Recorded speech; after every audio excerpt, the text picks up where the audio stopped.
Cette vidéo est tournée dans le cadre de la Semaine de la science et des technologies.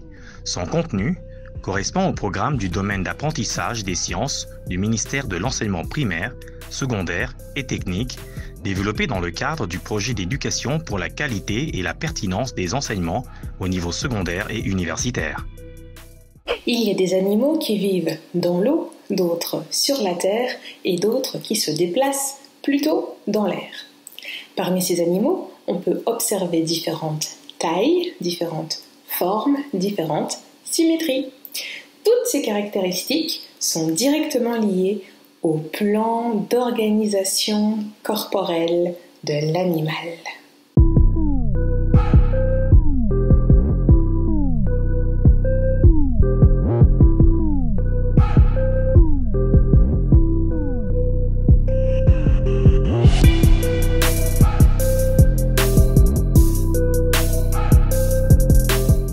On remarquera par exemple que les animaux vertébrés qui peuvent se déplacer très vite dans l'eau ont plutôt une forme effilée aux deux extrémités, avec le moins possible d'irrégularité à la surface de la peau.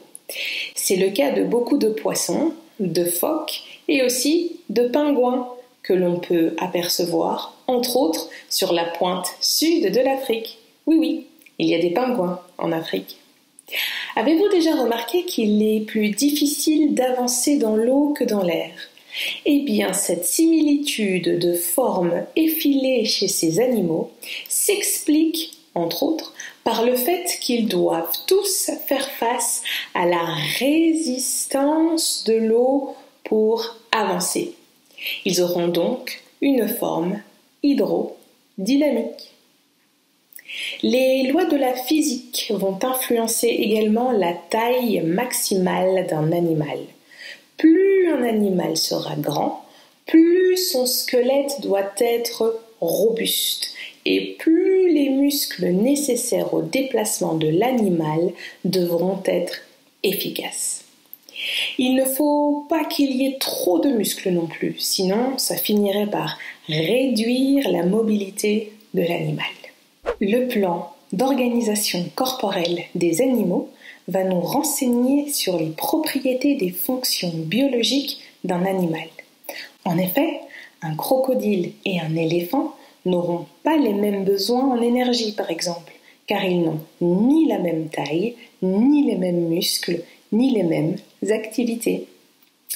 En comparant l'anatomie d'espèces différentes, les scientifiques ont remarqué quelques analogies, c'est-à-dire une ressemblance entre deux structures qui remplissent la même fonction. Je m'explique.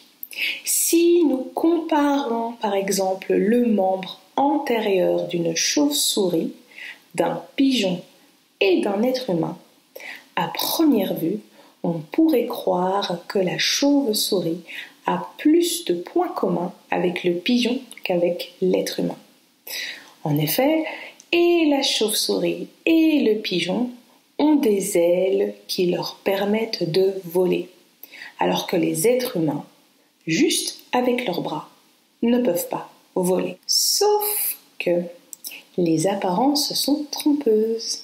Quand on y regarde de plus près et qu'on analyse l'anatomie de leur squelette, on observe que le squelette de l'aile de la chauve-souris ressemble beaucoup plus au squelette du bras d'un être humain qu'à l'aile d'un pigeon.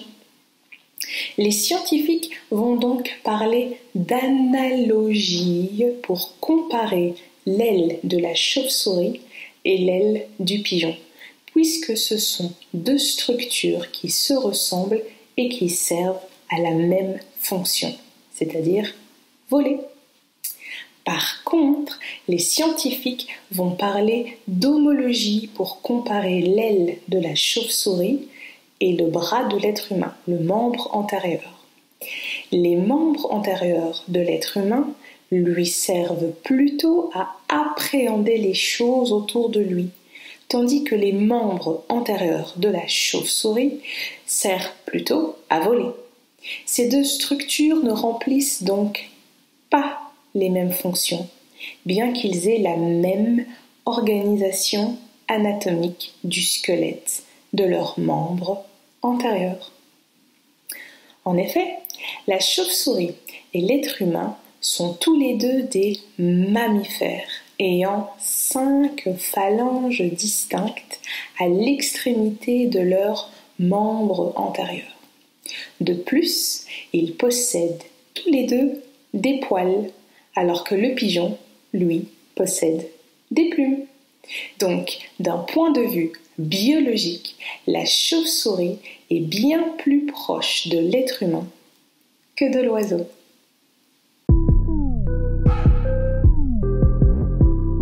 Pour vérifier votre compréhension du contenu de cette vidéo, je vous invite à répondre aux 2 questions suivantes. Première question.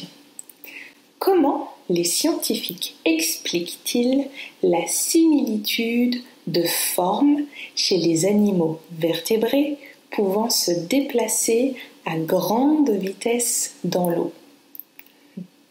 Question numéro 2. En quoi les chauves-souris sont-elles biologiquement plus proches de l'être humain que du pigeon? Indice, il faut utiliser les mots analogie et homologie. Voilà, c'est à vous de jouer maintenant. Pour ma part, c'est fini. Je vous dis à bientôt et surtout, prenez bien soin de vous.